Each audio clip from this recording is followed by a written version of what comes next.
Well, Chapter 5 is at an end, and we're pushing on to Chapter 6. Now, I personally don't think Chapter 6 is going to bring anything particularly special to Battlefield. I really think a continuation of the Pacific is most likely, and I don't expect to hear any major announcements.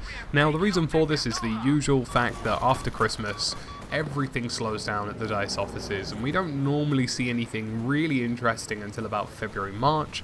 I might be wrong in this case, but that tends to have held up for almost every Battlefield game before this, so I don't see any reason why it wouldn't now. We naturally have Solomon Islands left to see and a few other Pacific weapons, but for the most part I think it's safe to say that it's going to be a relatively slow start to the year.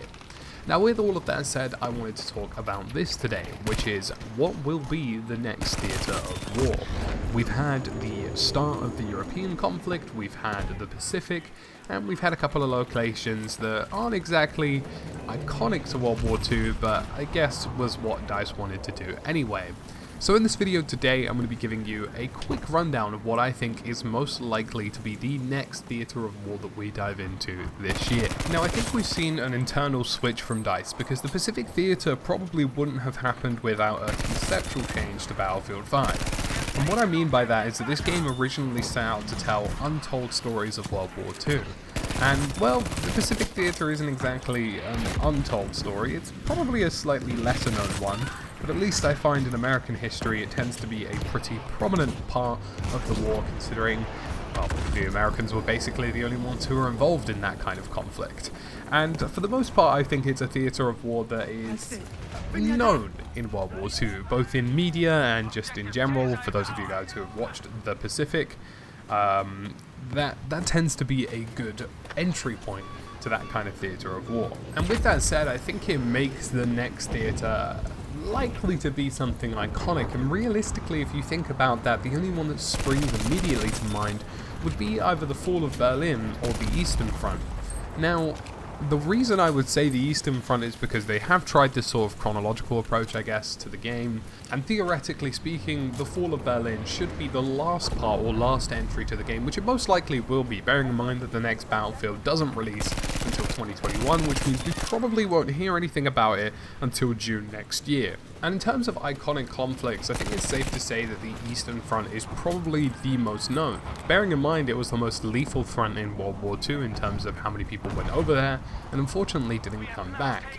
It was one of the most bitter as well. The Eastern Front was renowned for being limited in resources, for soldiers struggling to even have bullets to shoot, and in fact there were stories of Russians using rifles that they picked up off of fallen soldiers because they simply had no other choice, and 10 people would go in with no weapons, and maybe 5 of them had a gun, maybe 2 of them did, and you'd sort of just have to scavenge and hope for the best.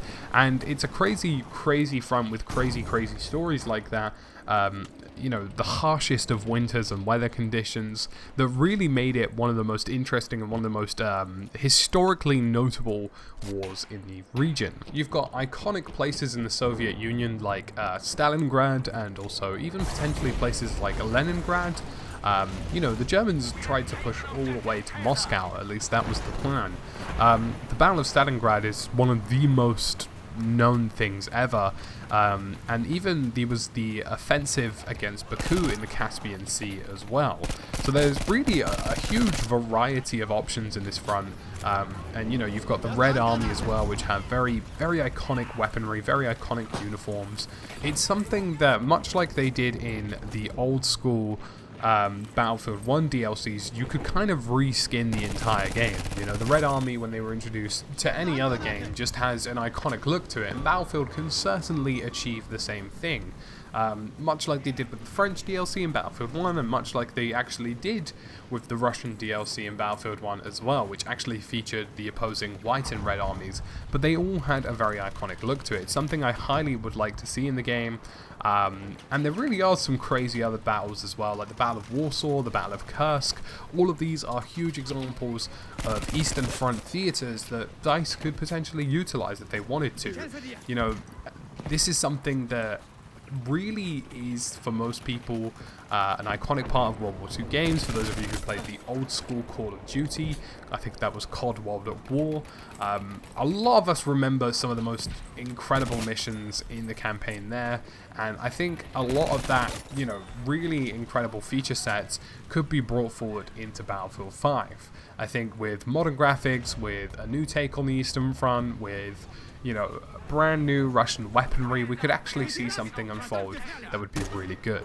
And there are plenty of iconic weaponry sets that you could bring into this as well. For example, you've got the SVT-40 rifle, you have the SG-43, you have the SKS, you even have the RPD machine gun, the PPSH, and of course, the Mosin Nagant, which is probably one of the most iconic rifles to go full stop. And there are plenty of other weapons as well, such as the DP-28 machine gun, that could definitely feature in this game. I think it's something that would be a huge upgrade to Battlefield, an entirely new and fresh weapon set, and something that I just think a lot of people would appreciate. I think the SVT-40 especially, and the SKS would be some of the most interesting weapons in World War II.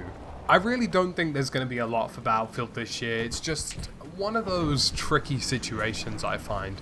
The game has to support the live service for at least 2020, but beyond that, it's basically done, because once the hype train for the next game starts in 2021, well, maybe you'll get a few game modes, maybe you'll get, you know, the odd weapon or two, but I don't suspect there'd be much else.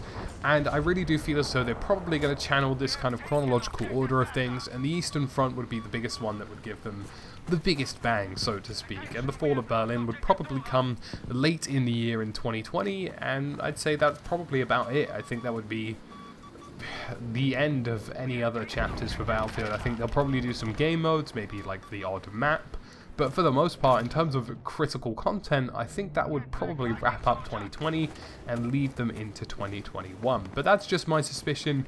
You never know, we could be surprised. But anywho folks, it's been me, TheTacticalBrit. Thank you for watching, and I'll see you again soon in another video.